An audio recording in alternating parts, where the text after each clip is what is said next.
నమస్తే, welcome to CTV news. ఏసీబీకి చిక్కిన Bhadrachalam CI gun man మరో ప్రైవేటు వ్యక్తి.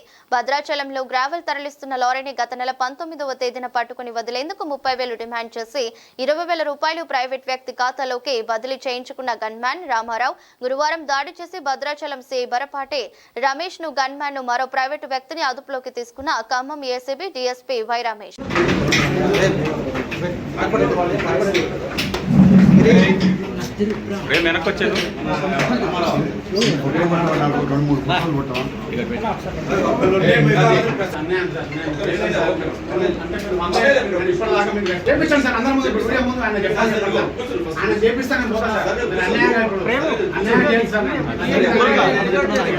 ఎవరో చేసిన డబ్బులు నాకు ఇవ్వలేదు, నన్ను అన్యాయం చేస్తే మాత్రం కన్ఫ్యూజన్ ఇప్పించండి సార్.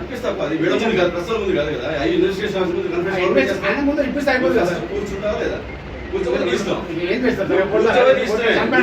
నువ్వు కోఆపరేట్ చేయకపోతే నీ ఇష్టం, మాదే ఉంటుంది. చేయండి సార్, నేను మాత్రం చేస్తాను. నాకు డబ్బులు రాలేదు, డబ్బులు ఎక్కడ నన్ను అన్యాయంగా నన్ను కేసు తెప్పిస్తున్నారు. నేను ఏం చేస్తాను చెప్పే మాట నన్ను అన్యాయంగా నేను ఏం చేస్తాను? ఇప్పుడు గన్మన్ గా పెట్టుకున్నాను, నా పాప మనుషులు పెట్టుకున్నాను. ఏ బాబు, ఇప్పటి వరకు మేము ఇన్వెస్టిగేషన్ చేసి చేస్తున్నాం. సార్ కోఆపరేట్ చేస్తావా చేయి, లేదా నేను చేయను. ఓకే, నో ఇష్యూ, చేయమా. నేనేం చేస్తాను? అన్యాయంగా ఇప్పుడు ఆయన తీసుకున్నాడా లేదా నాకు తెలియదు. ఆయన కూర్చుంటావా లేదా చెప్పు.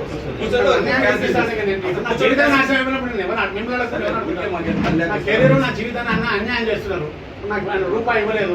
ఆయన ఎక్కడ కట్టినా నాకు తెలియదు. ఆయన హోటల్ కట్టినా ఆ హోటల్ ఒకసారి ఎంక్వైరీ చేయాలి, అది మీరు చేయట్లేదు.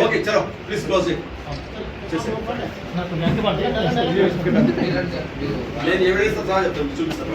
ఎవరెవరు పార్టీ ఎందులో ఉంది మొత్తం చెప్తాను.